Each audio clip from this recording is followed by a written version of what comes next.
Episode 1, The Hall Pass That Shattered Trust. 15 years of marriage, 2 wonderful children, Emma and Kevin, and countless memories. This was the life I shared with Amy, the woman I thought was my soulmate. I believed we were a team, solid and unshakable. But looking back now, I realize how fragile even the strongest relationships can be, especially when you ignore the cracks. It all started innocently enough. Amy and I were invited to a barbecue hosted by some friends. The air was warm, filled with the enticing aroma of grilled steaks and the soft hum of laughter. It was one of those nights where the wine flowed freely, and the conversations grew bolder as the hours passed. As the night wore on, the group dwindled down to just 4 couples, including us, gathered around a cozy fire pit. Someone brought up the topic of celebrity hall passes. "What's a hall pass?" I asked, genuinely confused. Sadie, a petite blonde with a mischievous grin, leaned in as if she were about to reveal a great secret. "Oh, Mark, it's simple. A hall pass is when you and your partner agree that you can have a one-time fling, usually with a celebrity, without any consequences." I laughed nervously, expecting everyone else to dismiss the idea as absurd, but to my surprise, the others nodded along, some even sharing stories of their own hall pass arrangements.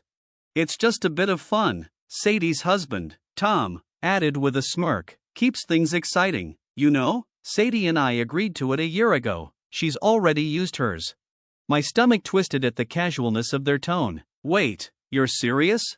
Sadie giggled, patting Tom's leg. "Of course, it's not about love or commitment. It's just one night, and one fantasy has come true. Tom doesn't mind, and I'll let him use his when the right time comes." I couldn't believe what I was hearing. Amy sat quietly beside me, sipping her wine, but I could feel her watching me closely. When it was our turn to join the discussion, Amy surprised me by eagerly naming her celebrity crush, a soap opera star she'd been obsessed with since college. "Amy, you're joking, right?" I said, trying to keep my tone light. She laughed but didn't answer. Instead, she nudged me to name my own hall pass. I reluctantly threw out a name, more to end the conversation than anything else. But as the group roared with laughter and moved on to another topic, I couldn't shake the unease settling in my chest.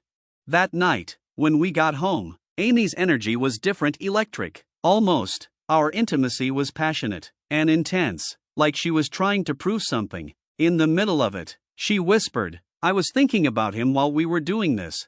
Her words hit me like a bucket of cold water. The next morning, over coffee, I brought it up. "Amy, about last night. Were you serious about the hall pass?" She smiled sheepishly. "Mark, relax. It was just a silly game. I'd never actually do something like that. You know that, right?" I nodded, but a part of me wasn't convinced. Good, because I would never agree to something like that, ever. She promised it was all just harmless fun, and for a while, I believed her. We went on to build a life together, careers, kids, a home filled with love and laughter. The memory of that night faded, becoming just another anecdote in the story of our marriage. Years later, I was reminded of that conversation in the most unexpected and gut-wrenching way. It was a Thursday night. Amy was away at a work conference in Los Angeles, something she did a few times a year. I had just finished tucking the kids into bed when my phone buzzed on the kitchen counter. Seeing Amy's name on the screen, I answered immediately. "Hey, honey," I said, smiling, "how's LA treating you?" Her voice was loud and slurred, barely audible over the noise in the background. It sounded like she was in a club. "Mark, you're not gonna believe this," she shouted, her words tumbling over each other. "Joshua, you know, Joshua Morrow, from my soap, he's here, at the conference." I froze, my mind struggling to catch up. "What? And guess what? I'm using my hall pass." The words hit me like a physical blow. "What the hell are you talking about, Amy?" "I knew you'd understand," she said, her laughter bubbling through the phone before the call abruptly disconnected. "Understand? Understand what? That my wife of 15 years was casually announcing her plan to cheat on me?" My chest tightened, a mix of disbelief, anger, and heartbreak swirling inside me. I tried calling her back immediately, but the call went straight to voicemail. Over the next hour, I left message after message, pleading with her to explain herself. I sent texts, begging her not to do anything she'd regret, but deep down, I already knew. Friday morning came, and there was still no word from Amy. My texts remained unread, and my calls went unanswered. At work, I stared blankly at my computer screen, unable to focus. By the end of the day, I'd made up my mind. After dropping the kids off at my parents' house, I drove straight to Jack's. His wife, Jenny, was at the same conference as Amy. If anyone knew what was going on, it would be her.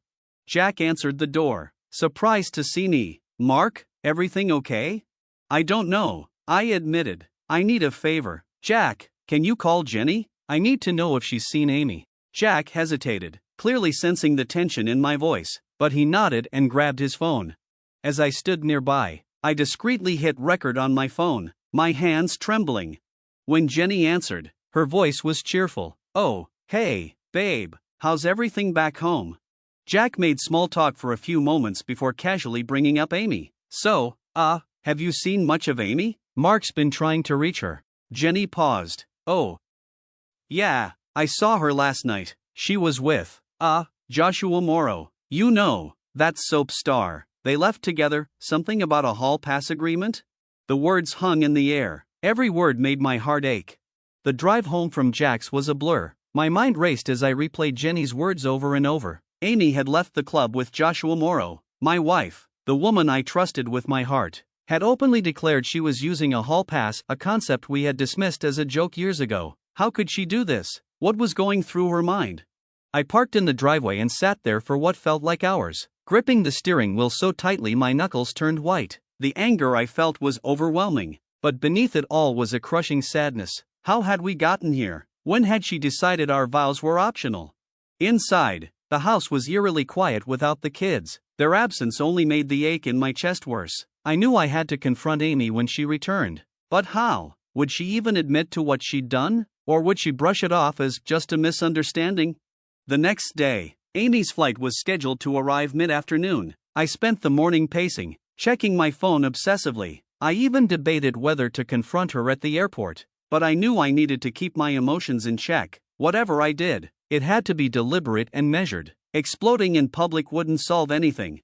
By the time Amy's car pulled into the driveway, I was sitting in the living room, waiting. I had set up the video camera discreetly on a shelf, the remote hidden under the cushion beside me. I needed proof of her words, something undeniable in case she tried to deny or twist the truth later.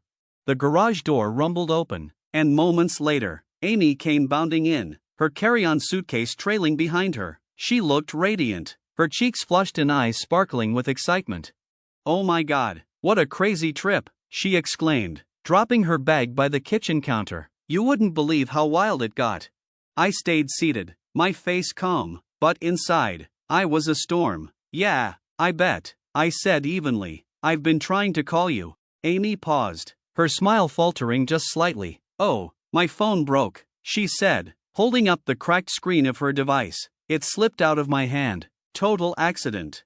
"Is that why you didn't respond to any of my texts, or answer my calls?" I asked, my voice low. She waved me off with a laugh. "Mark, come on, it's not a big deal. I'll get it fixed tomorrow." I nodded slowly, leaning forward. "Let's talk about Thursday night," I said, locking eyes with her. "You called me, remember?" Her expression froze for a split second, but she quickly recovered, forcing a bright smile. "Oh, that? I was just being silly. We were at this amazing club. And guess who was there? Joshua Morrow. Can you believe it?" I didn't say a word, letting her ramble on. "He's even more gorgeous in person," she continued, oblivious to the tension in the room. "We danced a couple of times, and he was so charming. I might have mentioned the hall pass thing, and he totally played along. It was all harmless fun." I leaned back, my jaw tightening. "Harmless? You told me you were using your hall pass. You even sounded excited about it." Amy's smile faltered again, and this time, there was a flicker of annoyance in her eyes. "Mark, seriously, it was a joke. Why are you blowing this out of proportion?" "Did you leave with him?" I asked, my tone sharper now. She hesitated, her eyes darting away. "Well, yeah, but, did you sleep with him?" That question hung in the air like a guillotine. Amy's face turned red, and she crossed her arms defensively. "Mark, you're being ridiculous. It's not what you think." "Then tell me what it was, Amy. Explain it to me," I said, my voice rising, "because from where I'm standing, it looks like you cheated on me." Her posture stiffened, and she glared at me, Cheated? Mark, I told you about the hall pass years ago. It's not cheating if it's something we agreed on.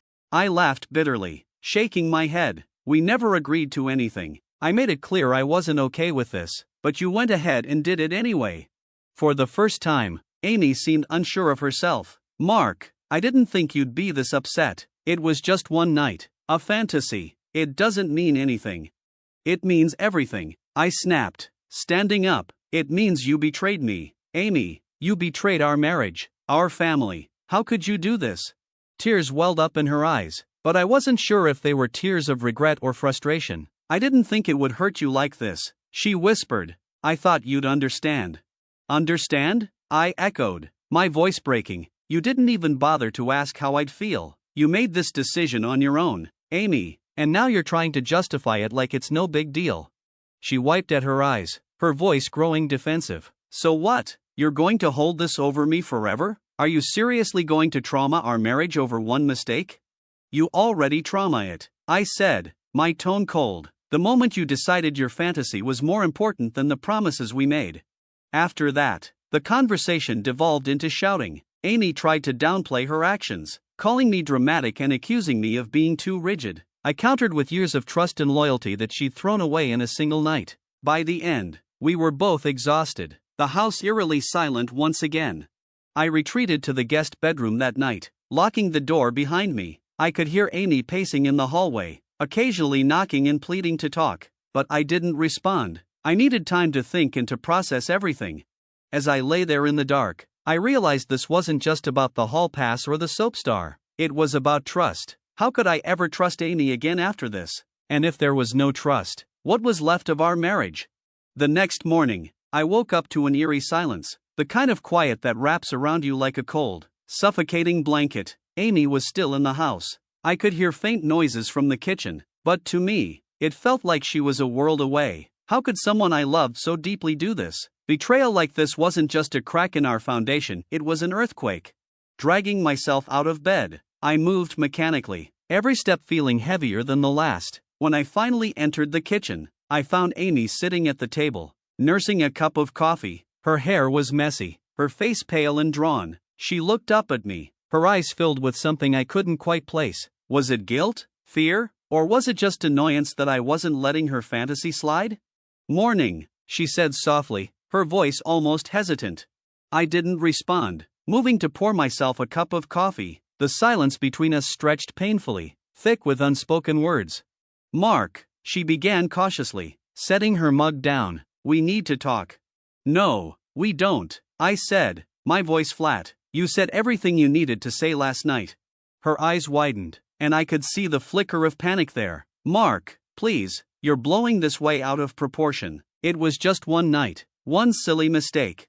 I set my cup down with a clink, finally meeting her gaze. One mistake? I repeated, my voice low and dangerous. Amy, do you even realize what you've done? This wasn't a mistake. This was a choice, a deliberate, selfish choice that you made without any regard for me or our family. Her cheeks flushed, but instead of apologizing, she crossed her arms defensively. I didn't think it would hurt you like this. I thought you'd understand.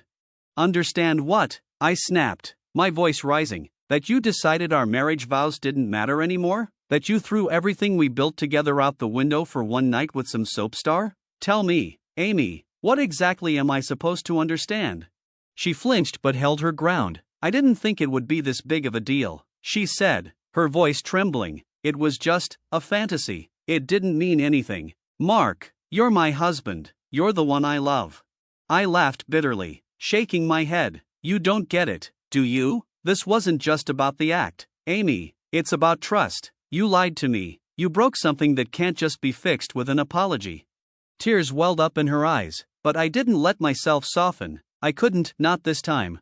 After a tense breakfast filled with strained silence, I decided I needed to get out of the house. The walls seemed to be closing in, suffocating me with the weight of everything that had happened. I'm going out, I said abruptly, grabbing my keys. Mark, wait, Amy began, but I was already out the door.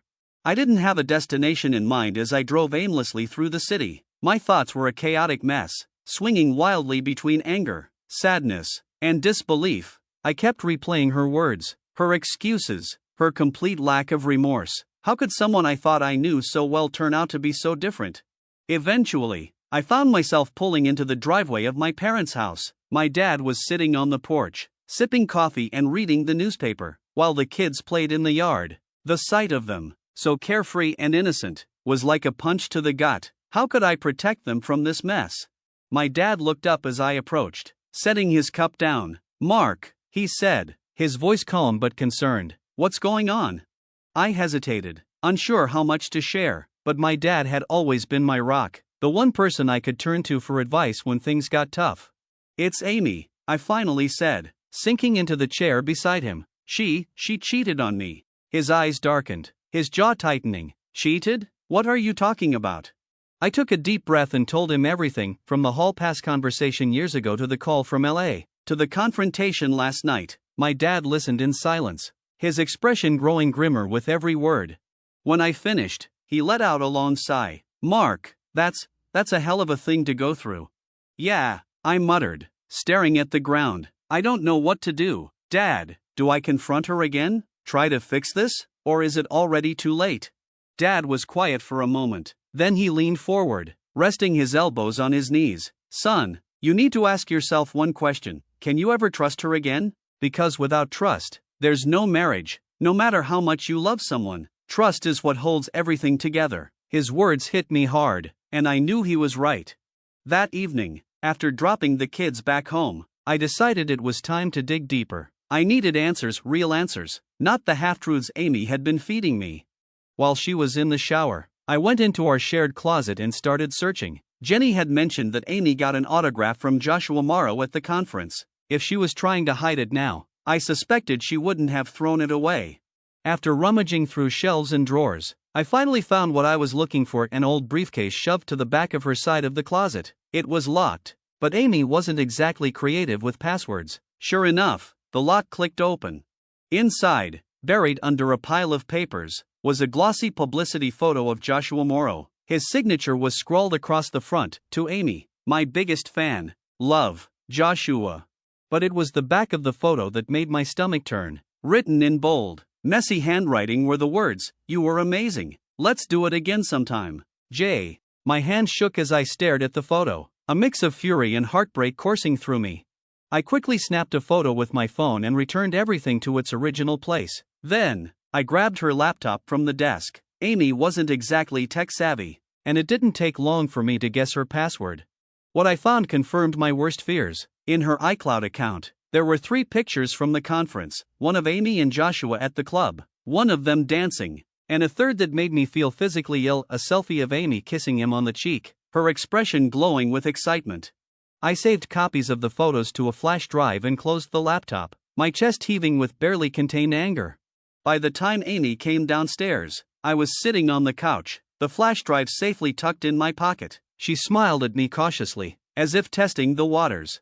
"Are you ready to talk now?" she asked hesitantly. "Not yet," I replied, my tone calm but icy. Her smile faltered, and she nodded, retreating to the kitchen. I knew I couldn't confront her again just yet, not until I had a plan. Episode 2, The Evidence of Betrayal. The flash drive burned like a secret in my pocket. Every time I felt it press against my leg, the weight of Amy's betrayal hit me all over again. The pictures, the autograph, the damning messages, they weren't just evidence of infidelity. They were evidence of how little she thought of me, of us. After the kids left for school that morning, Amy tried to approach me again. "Mark, we can't keep going like this," she said, her voice soft but firm. I barely looked up from my coffee. "You're right, we can't." Her shoulders sagged in relief, as if she thought this was my way of conceding. "I'm glad you're finally seeing reason. Let's just put this behind us and move forward." I laughed, though there was no humor in it. "Amy, moving forward doesn't mean ignoring what you did. It means dealing with it. And trust me, I intend to deal with it." Her face twisted in confusion and frustration. "Mark, it was one night, one mistake. Why are you making it into such a big deal?" "Because it wasn't a mistake, Amy," I snapped, my voice rising. "It was a choice. You knew exactly what you were doing, and you did it anyway, and now you want to sweep it under the rug like it never happened." She opened her mouth to respond, but I held up a hand to stop her. "Don't, just don't," I need space, Amy, leave me alone. For once, she listened, retreating upstairs without another word. After she left, I sat at the dining table, staring at the flash drive. I knew I had enough to confront her fully, but I wanted to be strategic. Amy had already shown she wasn't above lying to save herself, and I needed to make sure I had a plan that left no room for her to wiggle out of the truth. The first step was finding a lawyer. I remembered a name from a conversation with a coworker a few years back, Vicky Sampson. She was known for being in divorce cases, especially when infidelity was involved. I called her office and explained my situation briefly. To my surprise, they were able to accommodate me that afternoon. Walking into Vicky's office was like stepping into a courtroom before a battle. The walls were lined with bookshelves packed with legal volumes, and her desk was immaculately organized. She greeted me with a sharp smile, gesturing for me to sit.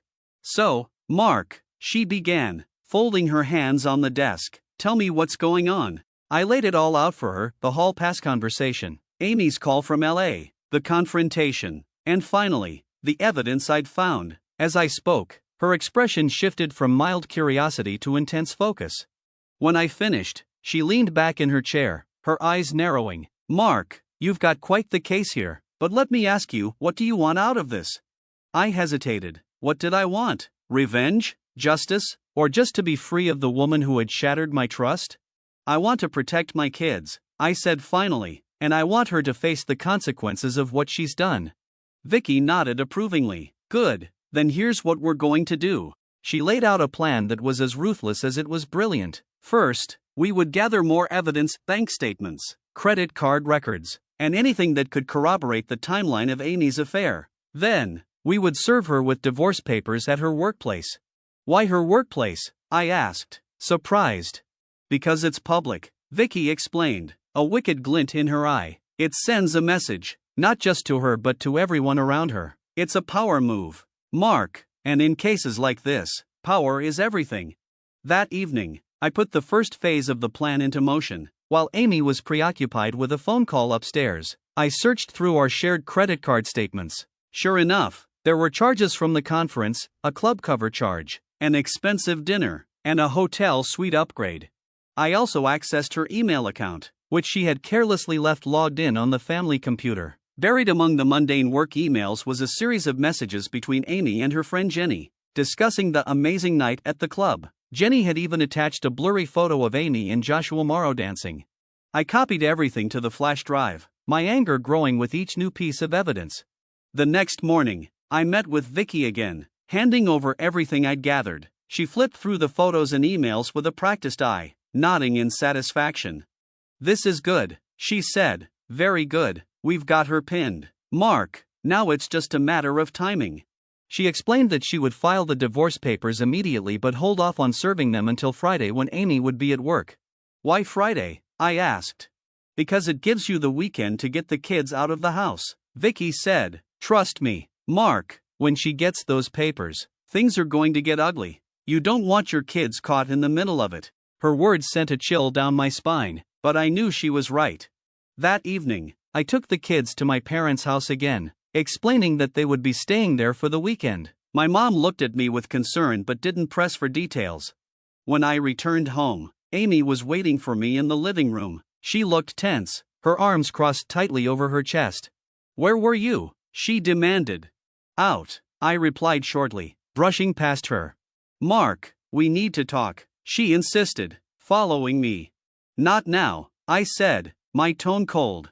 Her frustration boiled over, and she grabbed my arm, forcing me to face her. "Mark, you can't keep shutting me out like this. If you're so angry, then let's talk about it." I pulled my arm free, glaring at her. "You don't get to demand anything from me, Amy, not after what you've done." Her eyes filled with tears, but I didn't let myself feel pity. She had made her bed, and now she would have to lie in it. The days leading up to Saturday felt like walking a tightrope. Every moment in the house was tense, charged with the weight of unspoken words and unresolved anger. Amy, perhaps sensing that I wasn't going to let this go, kept alternating between cautious attempts at reconciliation and passive-aggressive remarks that only made things worse. But I stayed calm. I couldn't afford to lose my temper now, not when everything was about to come to a head. On Wednesday night, As I sat on the couch pretending to read, Amy entered the room and sat down across from me. She looked tired, her usual confidence replaced with an anxious energy that made her fidget constantly. "Mark," she began hesitantly, "I know things have been difficult between us lately, but I don't want to lose you. I don't want to lose what we have." I glanced up from my book, my face carefully neutral. "And what exactly do we have, Amy?" Her eyes widened, and she leaned forward, her voice trembling. "We have a family, Mark, a home, 15 years of marriage. I know I made a mistake, but I love you. Can't we just move on from this? Put it behind us and focus on rebuilding?" I studied her for a long moment, searching her face for any sign of genuine remorse, but all I saw was desperation, the kind that comes from someone who knows they've been caught but doesn't want to face the consequences. "I don't know if we can," I said finally, my voice calm but firm. "This isn't something you can just sweep under the rug, Amy. Trust isn't something you can break and expect to rebuild overnight." Her lips quivered, and tears began to form in her eyes. "Mark, please, I'll do whatever it takes to make this right." For a brief moment, I felt a pang of pity, but then I remembered the pictures, the messages, the lies, and my resolve hardened. "We'll see," I said simply, standing up and walking out of the room. Thursday came and went in a blur. Vicky called me to confirm that everything was in place for Friday. The papers were ready, the timing was set, and the plan was simple. Amy would be served at her school just before the end of the day. "Be prepared for her reaction," Vicky warned. "When people are cornered, they tend to lash out. Don't let her manipulate you. Mark, stay focused." I thanked her and hung up, feeling a strange mix of anticipation and dread. Part of me wanted to get it over with, to rip the band-aid off and face whatever fallout was coming. But another part of me, the part that still remembered the woman I fell in love with, felt a deep sadness for what we were about to lose. Friday morning arrived, and the house was eerily quiet. Amy left for work early, leaving only a perfunctory goodbye behind her. I watched her car pull out of the driveway, my stomach churning with nerves. I spent the day pacing the house, double-checking the flash drive and the copies of the evidence I'd saved. Every time my phone buzzed, my heart jumped, half expecting a call from Vicky or Amy. At 3 p.m., my phone finally rang. It was Vicky. "It's done," she said simply. "She's been served." I let out a breath I hadn't realized I was holding. "And how did she take it?" Vicky chuckled dryly. "Not well, as expected. She caused quite the scene, yelling, crying, the whole 9 yards. But the papers are in her hands now. The ball's in your court." At 4:30 p.m., I heard the rumble of the garage door. Amy was home. I was sitting in the living room, the flash drive tucked securely in my pocket and the video camera rolling discreetly from its spot on the shelf. I didn't want to miss a single word of what was about to unfold. The door slammed open, and Amy stormed into the house, her face red with fury. "What the hell is this, Mark?" she shouted, waving the divorce papers in the air. "Are you serious right now?" I stood slowly, keeping my expression calm. "Yes, Amy, I'm serious. You made your choice. Now I'm making mine." She let out a bitter laugh, throwing the papers onto the coffee table. "You're blowing this completely out of proportion. Divorce? Over one night? You're insane." I stepped closer, my voice steady but cold. "This isn't about one night, Amy. It's about the lies, the betrayal, the complete disregard you showed for our marriage, for our family." Her eyes filled with tears, but they were tears of anger, not remorse. "You're going to ruin everything over this. Do you even care about what this will do to the kids? To us?" "I'm not the one who ruined everything," I said sharply. "That was you. And don't you dare try to blame this on me. You knew exactly what you were doing when you made that call, when you left with him, when you lied to my face." She took a step back, her expression a mix of rage and disbelief. "You're going to regret this, Mark," she hissed. "You think you're so righteous, but you're not. I'll fight you every step of the way. Do what you need to do," I said calmly. "But I'm done, Amy. I'm done with the lies, the manipulation, all of it." She stared at me for a long moment, her chest heaving as she tried to compose herself. Then, without another word, she turned and stormed upstairs, slamming the door behind her. When Amy stormed upstairs after the confrontation, I remained in the living room, my hands gripping the edge of the couch. The silence that followed was deafening, but my mind was anything but quiet. Her words echoed in my head. "You'll regret this, The anger in her voice wasn't what shook me the most, it was the lack of remorse. She was furious not because she hurt me, but because she got caught. I stared at the divorce papers she had flung onto the coffee table. They seemed so harmless, just sheets of paper, but they represented the destruction of everything we had built together. I felt a pang of sadness for the life we had once shared, but it was quickly overtaken by the cold reality of her betrayal. Hours passed before I heard her footsteps again. She descended the stairs slowly, each creak of the wood sending a ripple of tension through the house. When she finally appeared, her face was blotchy, her eyes rimmed with red. In her hands, she carried a stack of papers and notebooks, which she dropped onto the coffee table with a loud thud.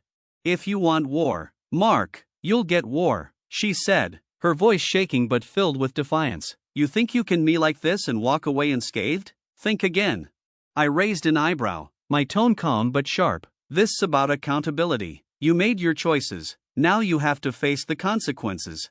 She let out a bitter laugh, crossing her arms over her chest. "Accountability? Oh, give me a break. Mark, you're acting like I committed some unforgivable crime. It was one night, one mistake, and now you're dragging our entire life through the mud because of your fragile ego." I stood, keeping my voice steady. "This has nothing to do with ego and everything to do with trust. You broke it, Amy. You didn't just cheat on me, you lied. You manipulated, and now you're trying to rewrite history to make yourself the victim." Her face flushed with anger, and she jabbed a finger in my direction. "And what about you? Ha? You're no saint. Mark, you've spent years ignoring me, putting work and the kids first while I sat here feeling invisible. Maybe if you'd paid more attention, I wouldn't have needed a hall pass in the first place." Her words hit me like a slap, but I refused to let her see the impact. "Don't you dare try to justify this by blaming me," I said coldly. "If you felt neglected, you should have talked to me, not run off to live out some fantasy with a soap star." She opened her mouth to respond but stopped short when I reached into my pocket and pulled out the flash drive. Holding it up, I watched her confidence waver. What is that?" she asked, her voice faltering. "Proof," I said simply. "Everything you tried to hide, photos, emails, messages, it's all here."